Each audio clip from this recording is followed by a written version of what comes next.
కవితా శీర్షిక మట్టి మహిమ. ఈ మట్టిలో ఏదో మహిమ ఉంది.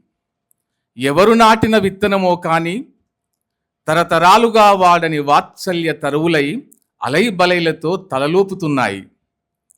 ఈ మట్టి మహత్తేమిటో గాని మనిషిని మనిషిగా ఉండని అని మతాలను మమతల దట్టిలతో ముడేసి సహన సౌరభాలు వెదజల్లుతుంది. ఈ మట్టి ద్వేషాన్ని ద్వేషించి పాయిరపు రెక్కలు చాపుకున్న పాలపిట్టై ప్రజలను పలకరిస్తుంది. ఈ మట్టిలో హుసేన్లు ఆషన్న ఊషన్నలవుతారు. ఎవ్వరి బలిదానాలను స్మరిస్తూ అలావా దుంకుతారు.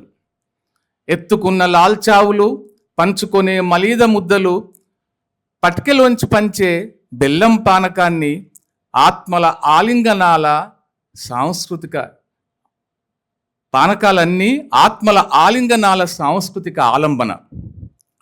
అమరత్వం ఈ మట్టి అద్దుకున్న నెత్తుటి తిలకం. అమరత్వం ఈ మట్టి అద్దుకున్న నెత్తుటి తిలకం. వీళ్ళెత్తుకున్నవి పీర్లే కాదు, తలకెత్తుకుంటున్న త్యాగాల ప్రతీకలు. ఎప్పటి యుద్ధాన్నో ఇప్పుడు ముద్దాడుతున్నాము సరే, ఎప్పటి యుద్ధాన్నో ఇప్పుడు ముద్దాడుతున్నాము సరే, ముప్పేటలా ముంచుకొస్తున్న ఇప్పటి సమరం సంగతేమిటి? ఆదెరువుగా నిలవాల్సిన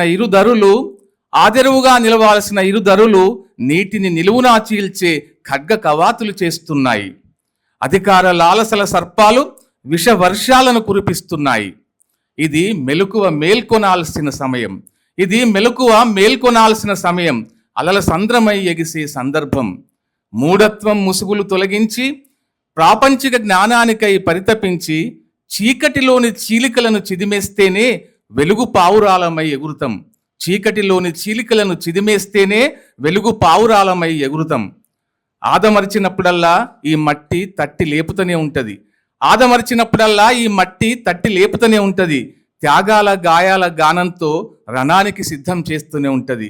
త్యాగాల గాయాల గానంతో రణానికి సిద్ధం చేస్తూనే ఉంటుంది. Thank you.